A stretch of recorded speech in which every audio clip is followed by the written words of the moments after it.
Olá, caros alunos. Iniciemos mais uma aula de História. Nesta aula nós vamos começar a falar um pouquinho sobre a África.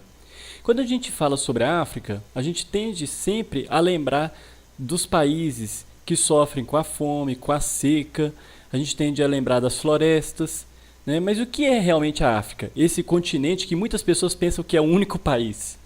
A África, ela é composta de vários países, várias culturas, né? E a gente vai tentar trabalhar aqui algumas delas. Nesta aula especificamente, nós vamos falar sobre o Império de Mali. Mas nossa história vai começar lá no século VII, quando os árabes muçulmanos conquistaram as terras do norte da África e vão difundir o islamismo, do qual a gente falou na aula passada. Então eles vão difundir o islamismo entre os povos do deserto do Saara, que a gente chama genericamente de berberes. Enquanto comerciavam seus produtos, os berberes, eles difundiram a religião islâmica entre os povos sudaneses. Quem que são os povos sudaneses? Hoje a gente chama sudaneses aquelas pessoas que habitam o Sudão, né, que é um país africano, situado no nordeste da África, ao sul do Egito. Mas os sudaneses naquela época, a gente entende aquelas pessoas que viviam no sul do deserto do Saara, como os iorubás, ibíbios, alçás, jalofos, mandingas.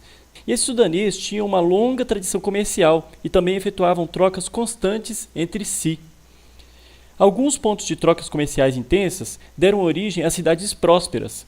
Algumas delas foram capitais de importantes e reinos e impérios africanos, que formaram entre os séculos VII e XV.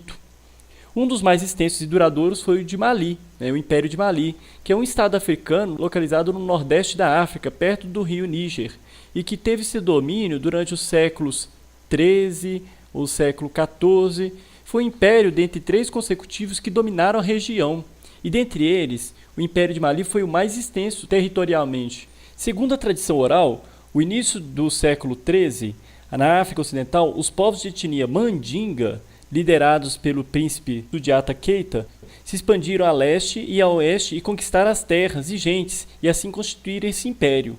Sundiata Keita converteu-se ao islamismo e assumiu o título de Mansa. O que é Mansa? É o tipo de imperador, né? Equivalia ao imperador. Segundo alguns historiadores, ele se converteu movido pelo interesse em particular do comércio que, na época, era controlado pelos árabes muçulmanos. Sundiata Keita preocupou-se também em proteger o império dos ataques dos berberes. Por isso, ele vai deslocar sua capital para Niani, no sul de Mali. Nas estradas que ligavam Niani à região nordeste, se formaram importantes cidades africanas, como Djenné, Tombouctou e Gao. Tombouctou, inclusive, é muito famosa. Durante um grande período, foi uma região marcada pela expansão intelectual, né? Inclusive, existem movimentos para tentar conservar tudo que existe lá até hoje, né? Porque a gente sabe que os conflitos vão destruindo muitas coisas, escolas, né? Naquela época tinha 150 escolas de estudos do Corão, por exemplo, com milhares de estudantes vindos de vários lugares. E Tombouctou foi erguida também a mesquita de Sankoré, onde passou a funcionar a universidade que tinha o mesmo nome. Mas vamos falar um pouquinho sobre a economia de Mali. O Império de Mali era o maior produtor de ouro da África Ocidental, mas a sua população praticava também a agropecuária, o artesanato e o comércio. No vale do rio Níger, os malineses cultivavam arroz, milhete. O que é milhete? É uma variedade de milho, né, de grão muito miúdo. Inhame, algodão, feijão, e além disso eles criavam bovinos e ovinos e caprinos. Os artesãos malineses eram habilidosos no trabalho em metal e em madeira.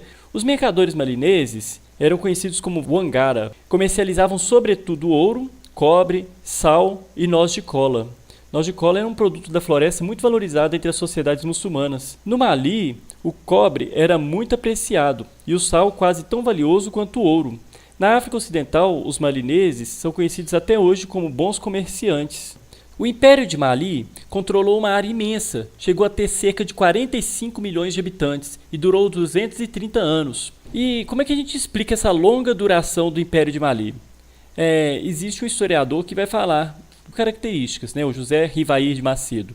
Ele vai falar o seguinte: primeiro, possuía um poderoso exército composto de arqueiros, lanceiros e cavaleiros. Segundo, controlava as áreas de extração do ouro. Terceiro, tinha capacidade de reprimir rebeldes em caso de revolta. E quarto, adotava uma política de consulta aos povos dominados e respeitava suas tradições. Então veja bem, o exército ajuda, né? A extração de ouro também, né? Controle da extração de ouro. A capacidade de reprimir também. Mas esse último ponto é interessante porque os povos dominados, eles não se sentiam tão reprimidos, porque eles tinham suas tradições respeitadas. E a gente sabe como é que as tradições influenciam, né? Quando a gente estuda o Império de Mali, a gente sempre ouve falar de dois nomes muito famosos, né? O Sundiata Keita, que foi o fundador, né, que assumiu o poder por volta de 1230 e que vai conquistar terras, que vai estabelecer o império. Mas o mais famoso imperador de Mali foi Musa, né, que era neto de Sundiata Keita, né, o Mansa Musa, que ascendeu ao trono por volta de 1307. Musa era muçulmano, embora muitos cultivassem outros deuses tradicionais. Sua grande peregrinação, viagem religiosa, em 1324 à cidade sagrada de Meca, tornou o Mali mais famoso na faixa que vai ao centro-norte da África, a Arábia. Musa, ele vai acrescentar as cidades comerciais de Tombuctu e Gal ao seu império e ordenar a construção de muitos edifícios nessas cidades e em outros lugares. Alguns desses edifícios eram lugares de culto muçulmano, como a grande mesquita de Tombuctu. Ele também apoiou artistas, eruditos, tendo criado uma universidade em Tombuctu, aquela universidade da qual eu falei. O império vai começar a declinar no século XV. Algumas das cidades vão se rebelar contra os governantes e outras vão ser atacadas pelos povos vizinhos. Em 1550, o Império do Mali havia perdido grande parte do seu poderio, mas o nome ainda permanece até hoje, do país que a gente chama de Mali, lá na África. Então, eu fico por aqui. Na próxima aula nós vamos falar sobre os bantus. Muito obrigado pela atenção. Até a próxima aula.